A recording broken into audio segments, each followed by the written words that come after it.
Pendidikan adalah senjata paling ampuh yang bisa Anda gunakan untuk mengubah dunia. Bukan kata saya. Bukan kata dia.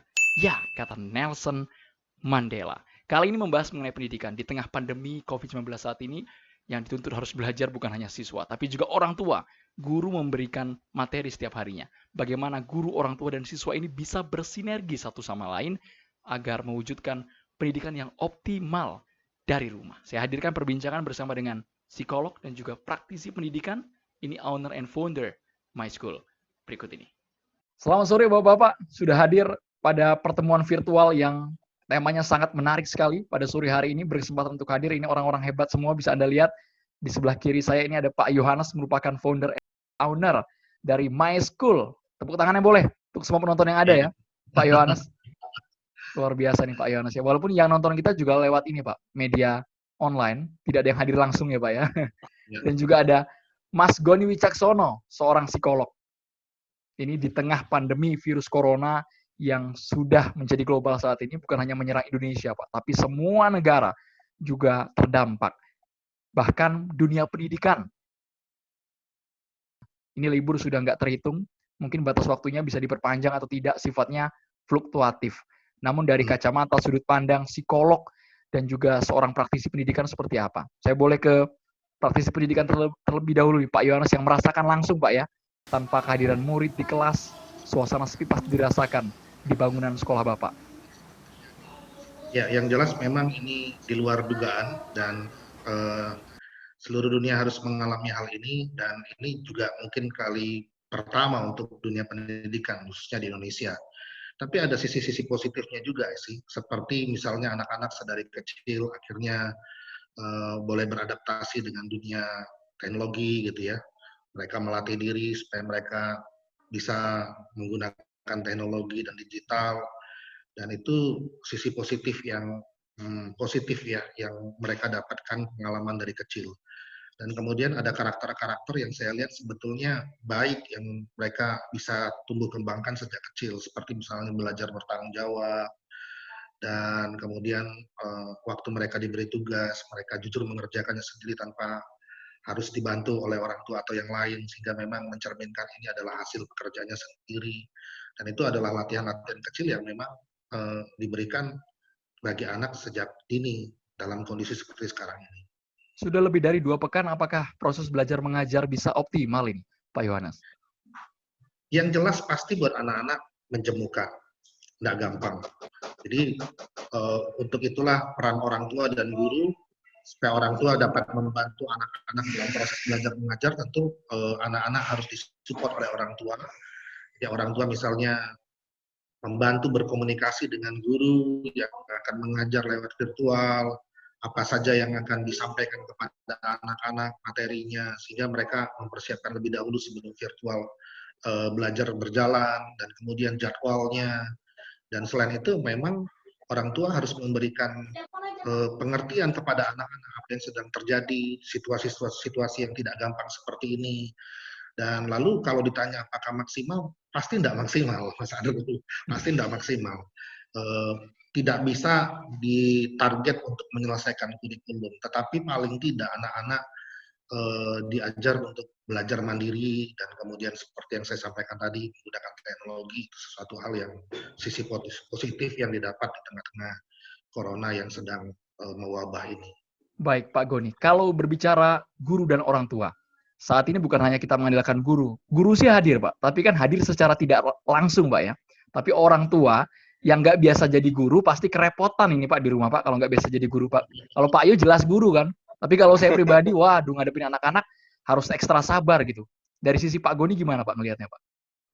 Ya, ini adalah suatu hal yang menarik sebenarnya di sini, ketika di dalam situasi seperti ini, orang tua mempunyai penambahan peran ya, bukan sekedar orang tua aja, tapi dia juga harus menjadi seorang guru, bahkan bukan hanya guru saja, mungkin bisa juga jadi seorang teman, yang sebenarnya peran-peran itu semua sudah ada, tapi di dalam situasi yang saat ini serba ada pembatasan, itu harus semakin kental dari sisi orang tua, di mana biasanya semua orang tua langsung menyerahkan pada guru, sekarang tidak. Dia harus juga melatih anaknya, memberi penjelasan ke putra-putrinya. Disinilah perlu peran yang menarik adalah, jadi orang tua tidak hanya berpikir biasanya taunya nilai-nilai saja, tapi tidak. Tadi sedikit disinggung oleh Pak Yohanes bahwa kita tidak lagi fokus ke nilainya, tapi ke dalam prosesnya. Bagaimana di sana penanaman itu nilainya bukan nilai hasil pelajarannya, tapi nilai dari kehidupan itu sendiri. Nah, itu yang penting. Gimana disiplin, gimana ada kreativitas, gimana punya suatu tanggung jawab ya di sini. Itu yang menarik di sini ya. Ketika itu bicara dari sisi orang tua, itu yang perlu dikembangkan saat ini. Karena ya kita tahu, kita yang dalam usia dewasa saja merasa situasi saat ini kita terkungkung dalam suatu kegiatan yang hanya monoton seperti ini, tentu sifatnya adalah membosankan. Apalagi dengan anak-anak yang memang dalam usia mereka tumbuh kembang anak yang perlu bergerak, tarik ke sana kemari, bertemu dengan kawan-kawannya, tentu menjadi suatu hal yang menarik, di mana orang tua bisa menyajikan proses pembelajaran yang nyaman di rumah.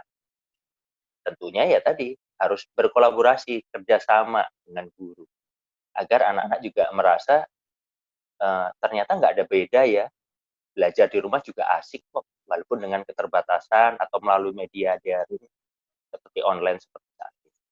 Menarik ketika Pak Goni mengatakan kolaborasi antara orang tua dan juga guru. Kalau anak-anak datang ke sekolah, Pak, masuk ke kelas, mereka patuh, Pak. Tapi kalau dengan orang tua ini, Pak, biasanya, Pak, membandel dikit biasanya, Pak. Sambil tiduran, waktunya agak lebih longgar gitu, Pak. Gimana mensiasatinya itu, Pak Goni itu? Iya, kembali lagi di sini adalah bagaimana kita bisa menanamkan nilai-nilai tanggung jawab. Itu yang penting. Makanya di sini kalau kita bicara kolaborasi, ada kerjasama, tentunya adalah penentuan waktu. Itu penting. Jadi kapan akan dilakukan pertemuan online antara guru dengan murid, orang tua juga harus tahu. Orang tua juga harus sudah menyiapkan itu semua. Karena sarana-sarana tadi juga akan menunjang kenyamanan dari anak-anak itu sendiri. Jadi ketika juga diberikan tugas, walaupun itu via online, orang tua tidak perlu panik dalam arti kalau anaknya merasa kesulitan dan sebagainya. Tidak perlu demikian, tapi yang penting adalah kita tetap memotivasi si anak bahwa bagaimana buat mood anak tetap baik, sehingga bisa menerima materi yang dalam keterbatasan, tapi bisa terserap secara optimal. Itu yang utama. Secara prasarana-sarana mungkin orang tua punya hal itu. Tapi secara pendekatan, itu menjadi tantangan tersendiri ya. Kalau untuk Pak Yohanes, gimana Pak? Ya, yang jelas memang peran guru ya, benar-benar bisa bermitra dengan orang tua siswa. Jadi mereka harus briefing dulu sebelum pelaksanaan proses belajar mengajar online itu terlaksana. Dan kemudian juga harus membuka diri guru untuk menerima masukan-masukan dari orang tua. Sehingga memang proses belajar mengajar itu bisa berlangsung dengan baik.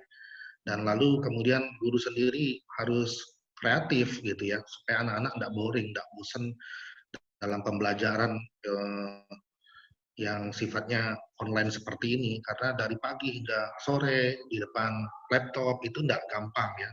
Dan kemudian akan membuat sebuah kejenuhan, dan selain itu mungkin mata lelah gitu ya. Jadi harus butuh banyak variasi dan kreativitas dalam proses belajar mengajar. Jadi bukan hanya sekedar kejar target supaya kurikulum selesai, tetapi paling tidak ada hal-hal aspek lain yang membuat anak-anak itu boleh belajar dari sisi kreativitas dan inovatif gitu ya. Seperti contoh misalnya mereka mengerjakan proyek-proyek yang diberikan guru. Jadi hasil proyek itulah yang menjadi nilai evaluasinya. Jadi bukan mengerjakan soal, tapi mengerjakan banyak proyek. Jadi kan memang ke depan kurikulum Indonesia itu banyakkan daya serap terhadap pekerjaan di industri kerjaan nanti di abad 21 ditonjolkan kepada skill dan attitude, karakter gitu ya, tidak lagi hanya knowledge. Jadi kemampuan itu nomor satu. Jadi waktu mereka melamar pekerjaan atau memulai sebuah pekerjaan yang baru, entah mereka. Baik Pak Goni, kalau berbicara guru dan orang tua, saat ini bukan hanya kita mengandalkan guru. Guru sih hadir Pak, tapi kan hadir secara tidak langsung Pak ya. Tapi orang tua yang nggak biasa jadi guru pasti kerepotan ini Pak di rumah Pak, kalau nggak biasa jadi guru Pak. Kalau Pak Yo jelas guru kan. Gitu ya. Tapi skill nomor satu, dan kemudian karakter gitu ya, karakter yang tidak gampang menyerah dengan situasi-situasi seperti ini, dan kemudian dapat membaca peluang. Nah, itu hal-hal yang sebetulnya diajarkan di dalam sekolah. Jadi ada adversity quotient yang didapat anak-anak dalam kondisi-kondisi sulit seperti ini, yang mungkin tidak pernah diajar di bangku pendidikan selama ini gitu ya. Hal-hal yang sulit tetapi mereka bisa menjalankan dengan penuh ketekunan, kemudian ulet, sabar. Ini sesuatu pengalaman yang luar biasa, dan ini kan menjadi sebuah cerita bahwa ada satu masa Indonesia bahkan dunia menghadapi masa-masa sulit seperti ini gitu. Dan jangan terulang lagi Pak ya kalau bisa Pak ya. Oh pasti nggak ada yang mau. Dan ini kan malah kita sedang berdoa segeralah berlalu gitu ya. Doanya demikian. Dari Pak Goni Pak. Iya. Kalau bicara tentang pendidikan saat ini, memang untuk anak-anak perlu ada support dari orang tua, di mana dari orang tua sendiri sebenarnya kalau di awal kita sudah tahu tuh kalau dari bagaimana sih pola belajar dari anak itu sendiri. Bisa lihat dari gaya belajarnya ya. Kita lihat ada anak gaya belajar visual. Oh iya ya, dia dari banyak gambar. Seperti itu. Itu kita juga bisa support anaknya dengan tampilan-tampilan yang memang di sana untuk membuat mereka tertarik dengan slide-slide, dengan film-film seperti itu. Atau anak-anak yang auditori di sini. Jadi lebih ke arah dari pengembangan audio di sini, bisa diajak diskusi. Nah, tanya jawab itu juga akan mengembangkan dari kemampuan anak dalam belajar tuh jauh lebih berkembang lebih baik. Atau malah yang kinestetik di sini. Caranya gimana? Langsung dipraktekin, dicoba. Nah, ini adalah media-media yang ketika orang tua tahu di situ untuk gaya belajar anak saya seperti apa, itu akan jauh lebih mudah dalam pola mengajarkan materi-materi yang mau tersampaikan pada si anak. Nah, Jadi orang tua ini perlu ada modal kreativitas juga ya Pak, bukan hanya mereka menerima masukan dari guru bahwa hari ini materinya ini, tapi juga harus mengolah hal tersebut agar membuat anak tertarik untuk mengikuti pelajaran dari orang tuanya sendiri. Ya, ketika ada modal kreativitas itu tidak suatu hal yang bagaimana yang sulit dan sebagainya, tidak sebenarnya. Kreativitas itu hanya lebih ke arah suatu hal yang menarik, itu sudah suatu bentuk kreativitas di sini. Makanya tadi dengan kita tahu gaya belajar dari putra-putri kita, itu jauh lebih mudah kita dalam mengajarkan sesuatu. Gitu. Kalau dari orang tua sendiri untuk memulai kreativitas kita perlu memotivasi, itu aja. Jadi di awal ketika mulai proses belajar, cobalah kita memotivasi anak. Nah, memotivasi itu dalam arti apa? Membuat supaya anak ini dalam kondisi good mood ya. Dia nggak merasa, aduh ini nanti abis ini kasih tugas lagi, sebagainya. Nanti abis ini ada PR lagi yang harus dikerjakan. Habis itu dikejar-kejar harus dikumpulkan di depan laptop berlama-lama. Sebenarnya tidak demikian, tapi ada support gitu dari orang tua. Sederhananya adalah ketika dia banyak di depan laptop masih berhadapan untuk daring masalah atau online masalah pelajaran, dibuatkan es sirup. Nah, hal-hal yang sederhana atau dikasih camilan yang dia suka. Itu ada suatu bentuk kreativitas yang bisa membuat anak juga merasa nyaman. Asik nih. Oh ya gitu. Jadi gimana nih ya? Nah, seperti itu. Dan ketika ada tugas pun di sini dari sang guru pada si anak di sini, orang tua tidak perlu juga ikut panik dengan harus mengerjakan apa tugasnya itu dengan benar, tidak. Tapi yang utama adalah tugas yang diberikan dapat dikerjakan. Benar atau salah itu adalah proses pembelajaran. Itu yang menarik, yang jadi orang tua harus tahu gitu bahwa nggak harus semua yang dikasih tugas oleh guru itu harus benar, tidak. Tapi harus dikerjakan, ya, karena itu bentuk tanggung jawab. Gitu. Itu akan membuat anak juga nyaman. Ayo kamu bisa gitu. Dan di era-era saat ini bukan lagi kita sebagai orang tua tuh harus memberi jawaban terhadap setiap pertanyaan, tidak, tapi kita memberi jalan atau cara bagaimana menemukan jawabannya. Nah, itu yang menarik. Luar biasa. Kalau untuk Pak Yohanes, saya yakin Pak Yohanes, kalau anaknya sambil belajar kelaparan, pasti Pak Yohanes langsung menyiapkan pempek kapal selam ya, Pak Yohanes ya. Tapi begini, Yohanes, kita kan tidak tahu Pak, sampai kapan pandemi corona ini akan berakhir. untuk mengatasi rasa bosan yang berlebihan pada anak? Apalagi nggak bisa keluar rumah, nggak bisa ada hiburan lain kecuali hanya di dalam rumah tok gitu, Pak. Ya, ini memang malah dari Kemendikbud sendiri sudah mengeluarkan jadwal ujian kenaikan kelas di bulan Juni nanti. Jadi sepertinya sepanjang tahun ajaran ini, semester akhir ini mereka benar-benar satu semester ini kayaknya penuh dengan pembelajaran online ya. Tetapi kita ngelihat bahwa ini ada satu hal yang membuat kita merefleksi bahwa belajar itu kan bukan cuma sekedar teori, tapi juga ada unsur experience, pengalaman dalam pembelajaran itu. Kan belajar itu kan esensinya kan kehidupan sebetulnya, bukan cuma sekedar teori, tapi ada hal-hal praktek dan experience yang didapat dalam proses belajar mengajar. Jadi bukan cuma anak-anak misalnya selama di dalam kelas seperti selama ini kemudian dibatasi dengan tembok-tembok, tetapi justru ini tanpa tembok dan kemudian virtual seperti ini dunia maya gitu ya, dan kemudian mereka akan banyak mendapat resource gitu ya, karena mereka bukan hanya menunggu dari guru atau dari orang tua, tapi mereka bisa searching gitu. Dan kemudian mereka bisa praktekin. Jadi misalnya belajar tentang biologi tumbuh-tumbuhan dan mereka benar-benar ke kebun gitu ya. Terus mengamati alam. Lalu kemudian misalnya belajar tentang apa yang sedang terjadi. Jadi mereka benar-benar belajar tentang kehidupan, bukan cuma sekedar teori.